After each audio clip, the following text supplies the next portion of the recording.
आतंकवाद पर काबू पाए पाकिस्तान। यदि पाकिस्तान को लगता है कि वह आतंकवाद पर काबू पाने में असमर्थ हैं, नहीं कर सकते हैं, तो पड़ोसी देश भारत है उसका भी सहयोग प्राप्त करना चाहते हो तो भारत का सहयोग प्राप्त करें। आतंकवाद को रोकने के लिए भारत सहयोग करने को तैयार। हमेशा कहते हैं कि साथ वाले को अपनी मजबूती दिखानी हो तो अंदर आपके जितना मर्जी खलिफियात, जितनी मर्जी इख्तलाफात हो मुल्क के अंदर, बैरूनी महाज पे जरा यकजा होना चाहिए, मगर यहाँ पे सूरत ऐसी नजर नहीं आ रही। तो खबर ये है कि आज हुकूमत पाकिस्तान की तरफ से ये ऐलान सामने आया है कि ज़ैनबीन ब्रिगेड के नाम से एक तंजीम है, उसको पाकिस्तान ने बाकायदा तौर पर दहशतगर्द तंजीम जो है वो डिक्लेयर किया है, यानी कि जो दहशतगर्दों की एक फहरिस्त है पाकिस्तान ने उसको उसमें शामिल किया है।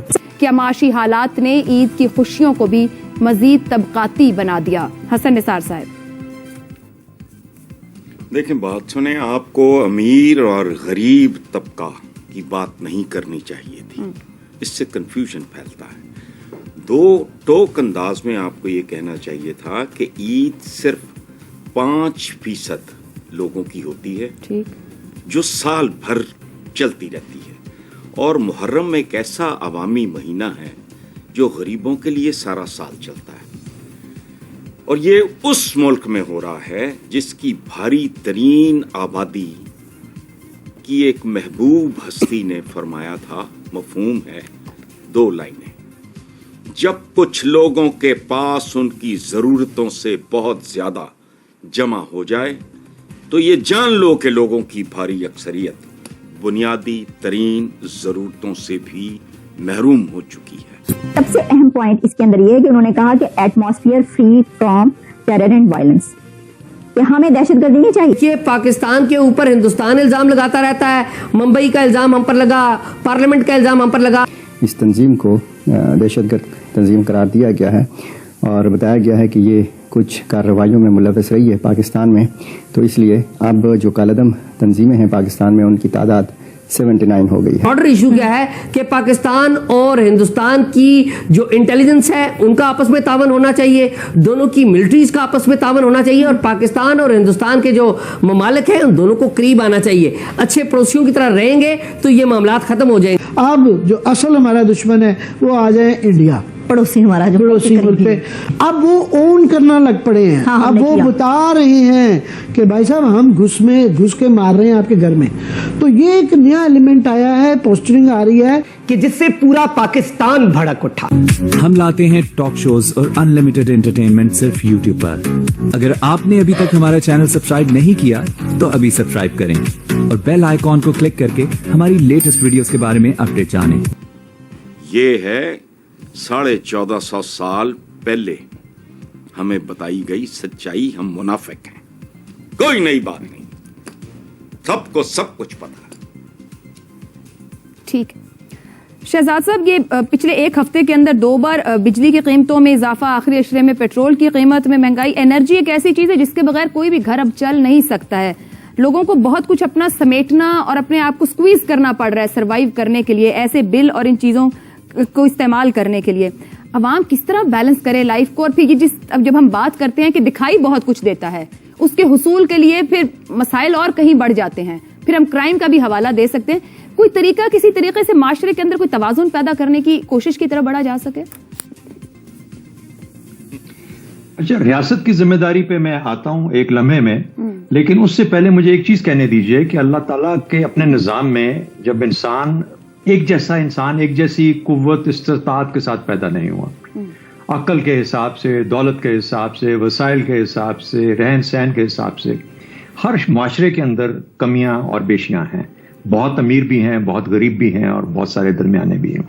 अब ये एक सिग्निफिकेंट स्टेटमेंट या डिसीजन है पाकिस्तान का, और 29 मार्च को जो नेशनल काउंटर टेररिज्म अथॉरिटी है जो ये तमाम जो फहरिस्तें मेंटेन करती है, ये उन्होंने ये फहरिस्त जो है वो मरतब किया और उसमें बाकायदा तौर पर अब उसको एक प्रोस्क्राइब्ड या जो बैंड दहशतगर्द तंजीम है वो डिक्लेयर किया है। अब ये पाकिस्तान ने फैसला क्यों किया है, और वो भी एक ऐसे मौके के ऊपर कि जब तवक्को है कि ईरान के सदर इब्राहिम राइसी अगले चंद रोज में मुतवक्के तौर पर पाकिस्तान का दौरा कर सकते हैं, और पाकिस्तान के इस फैसले से ये मुमकिन है कि पाकिस्तान और ईरान के दरमियान जो ताल्लुकात हैं उसमें एक हिकअप आ सकती है। लेकिन सबसे पहले हमें ये जानना बहुत ज़रूरी है, क्योंकि इस दहशतगर्द तंजीम यानी कि ज़ैनबीन ब्रिगेड के बारे में बहुत कम ذکر ہوا ہے بہت کم لوگ اس کے بارے میں جانتے ہیں. میڈیا پر بھی اس میں بہت زیادہ تذکرہ نہیں ہوا. پاکستان کے جو سکسیسو گورنمنٹس ہیں, مختلف اہلکار ہیں, انہوں نے بھی اس کے اوپر بہت زیادہ کم بات کی, اور اس کی وجہ آف کورس بہت سی سینسٹیوٹیز ہیں. لیکن اب پاکستان نے اس کو بین کرنے کا کیوں فیصلہ کیا ہے؟ کیونکہ یہ پاکستان کے لیے ایک انٹرنل یا ایک نیشنل سیکیورٹی تھریٹ گروپ بن گیا تھا. یہ جو گروپ ہے یہ اس کا جو قیام ہے 2012-13 میں پہلی مرتبہ اس کو قائم کیا گیا, زینبیون بریگیڈ. اور اس گروپ کے بارے میں کہا جاتا ہے کہ اس کو بنانے میں جو ایران کے پاسداران انقلاب ہیں یا جو ریولیوشنری گارڈز ہیں اور ان کا جو قدس فورس ہے, انہوں نے اس گروپ کی تشکیل دی, اس گروپ کو قیام میں عمل میں لایا. اور اس گروپ کا جو بنیادی مقصد تھا کہ جب سیریا شام کے اندر ہم نے دیکھا کہ سول وار ہوئی, وہاں پر جو داعش دہشت گرد گروہ ہے اس کی بہت زیادہ پینیٹریشن ہمیں دیکھنے کو ملی, اور داعش دہشت گرد گروہ نے وہاں پر جو اہم زیارتیں تھیں مسلمانوں کی, خاص کر کے یہ جو آف کورس جو ہمارے شیعہ مسلم ہیں ان کے لیے وہ بہت معتبر ہیں, ان زیارتوں کو انہوں نے نشانہ بنانے کی کوشش کی. سیریا شام کے اندر ہم نے دیکھا کہ سول وار ہوئی, وہاں پر جو داعش دہشت گرد گروہ ہے اس کی بہت زیادہ پینیٹریشن ہمیں دیکھنے کو ملی. اہم زیارتیں تھیں مسلمانوں کی, خاص کر کے یہ جو آف کورس جو ہمارے شیعہ مسلم ہیں ان کے لیے وہ بہت معتبر ہیں, ان زیارتوں کو انہوں نے نشانہ بنانے کی کوشش کی. تو ان زیارتوں کی پروٹیکشن کے لیے ایران کا جو ریولیوشنری گارڈ ہے, اطلاعات کے مطابق یہ کہا جاتا ہے کہ انہوں نے یہ زینبیون بریگیڈ جو ہے اس کی تشکیل دی, جس میں پاکستان کے جو ینگ شیعہ کمیونٹی کے لوگ ہیں ان کو ریکروٹ کیا گیا.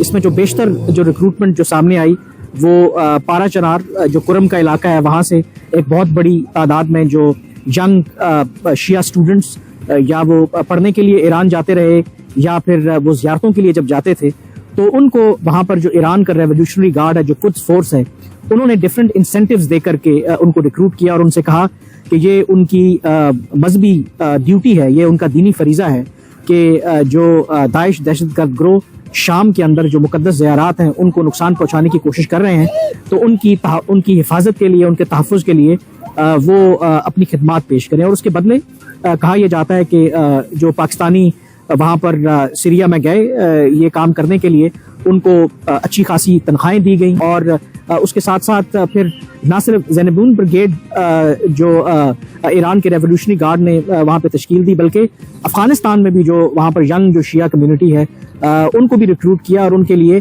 فاطمیون بریگیڈ جو ہے وہ تشکیل دی, اور اسی طرح کا کام ان سے لیا گیا. اب پاکستان میں اس کے حوالے سے بہت کم بات ہوتی رہی, کیونکہ کہا یہ جاتا تھا کہ یہ شاید ایک سینسٹیو معاملہ ہے. 2020 میں جو اس وقت کے غالباً D G I S P R تھے, ان کی طرف سے ایک یہ اسٹیٹمنٹ ضرور ہوا کہ کراچی میں کچھ ایسی گرفتاریاں کی گئی ہیں کہ جن کا زینبیون بریگیڈ سے تعلق ہے, لیکن اس وقت یہ کہا گیا کہ یہ پاکستان کے لیے کوئی میجر سیکیورٹی تھریٹ نہیں ہے. لیکن ہم نے دیکھا پھر جولائی 2022 میں پاکستان کی پارلیمنٹ میں اس وقت کے وزیر داخلہ رانا ثناء اللہ نے ایک جو اسٹیٹمنٹ ہے وہ جمع کروایا, جس میں انہوں نے پہلی مرتبہ یہ ذکر کیا کہ یہ جو زینبیون بریگیڈ ہے یہ پاکستان کے لیے ایک سیکیورٹی تھریٹ ہے, اور جس طرح سے 23 جو باقی دہشت گرد گروہ ہیں جس میں تحریک طالبان پاکستان, داعش یا جو باقی دہشت گرد گروہ ہیں, ان کے ساتھ یہ جو گروہ ہے یہ بھی پاکستان کی نیشنل سیکیورٹی کے لیے ایک بہت بڑا خطرہ ہے. تو آپ کو یہ ویڈیو کیسا لگا کمنٹ باکس میں ضرور لکھیے. اس ویڈیو کو لائک کیجیے, شیئر کیجیے, سبسکرائب کرنا نہ بھولیے آپ کے چینل EFC.Z کو. تو ملتے ہیں اگلی ویڈیو میں. جے ہند.